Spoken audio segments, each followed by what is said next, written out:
Hello बच्चों, आज फिर से मैं आप लोगों के सामने एक कविता लेकर आई हूँ जिसका शीर्षक है वह जन्मभूमि मेरी। इस कविता के रचयिता हैं सोहनलाल द्विवेदी जी। सोहनलाल द्विवेदी गांधीवादी विचारधारा के कवि थे। उनकी कविता राष्ट्रीय प्रेम से ओतप्रोत रहती थी।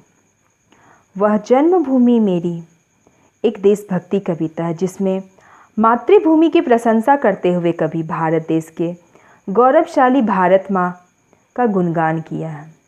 कविता की ओर बढ़ते हैं। वह जन्मभूमि मेरी, वह मातृभूमि मेरी, ऊंचा खड़ा हिमालय आकाश चूमता है, नीचे चरण तले पर नित सिंधु झूमता है, गंगा यमुना त्रिवेणी नदियाँ लहर रही हैं, जगमग छटा निराली पग पग पर छहर रही हैं। सिंधु मतलब सागर, और सागर के द्वारा भारत की भावनाओं की गहराई को दर्शाया गया है। कवि कहते हैं वह जन्मभूमि मेरी, मतलब इस भारत भूमि पर हमने जन्म लिया है। यह भूमि हमारा जन्म स्थल है, मतलब हमने यहाँ जन्म लिया है, इसीलिए यह धरती हमारी जन्मभूमि है।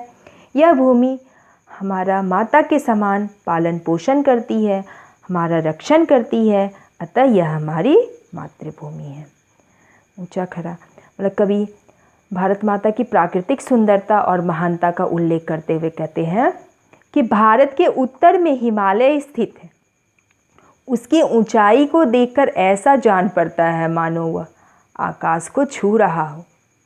वहीं दक्षिण दिशा में स्थित हिंद महासागर को देखने से यूं लगता है, मतलब यूं प्रतीत होता है कि वह निरंतर भारत माता के पैरों के नीचे झूमता रहता है, मानो भारत माता के चरण को पखार रहा हो।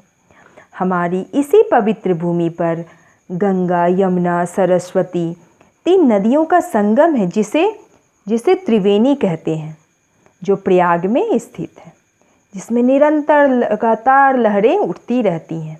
इन नदियों का सौंदर्य सुंदरता देखने योग्य है।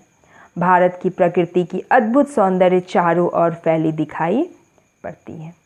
नदियों के पवित्र जल से सिंचित भारत की धरती हरी भरी और सदैव सुंदर दिखाई देती है।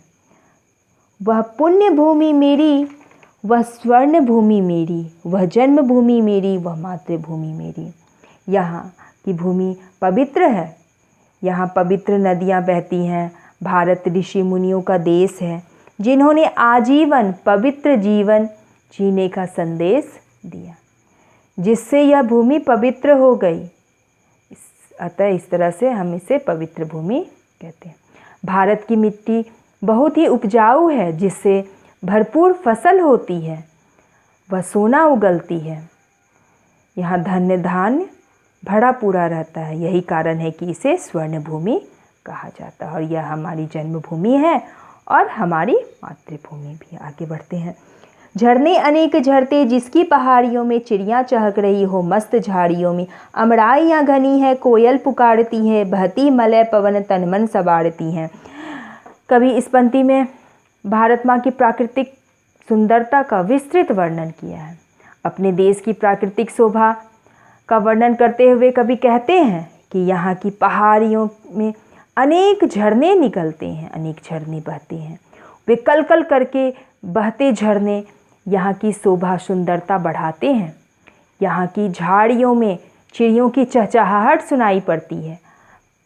पक्षियों के मधुर कलरव से वातावरण मदमस्त हो जाता है, और जब वसंत ऋतु के आगमन पर आम के घने बगीचे में मंजर आ जाता है, और उस समय जब कोयल की मीठी कूक सुनाई पड़ती है, वह वातावरण को और भी अधिक सुंदर और मधुर बना देती है।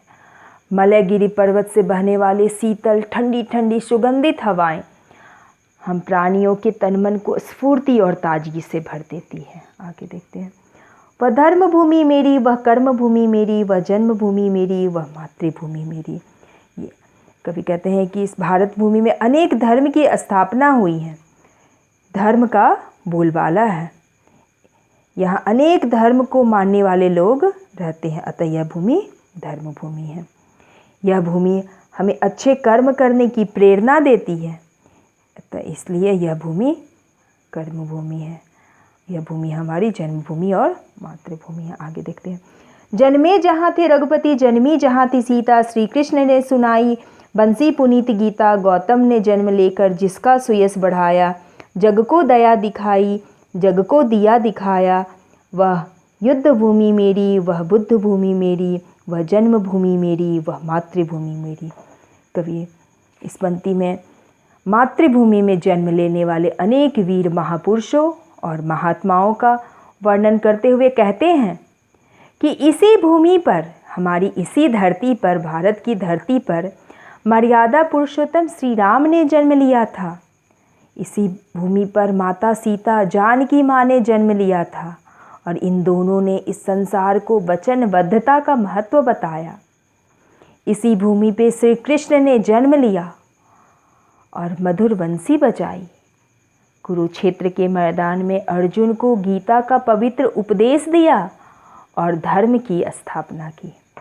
हमारे देश में गौतम बुद्ध जैसे महात्मा ने जन्म लेकर भारत माँ का यश पूरे विश्व में फैलाया, पूरे जग को, समस्त संसार को दया, अहिंसा और प्रेम का संदेश दिया, ज्ञान रूपी दीपक से सबका मार्गदर्शन किया।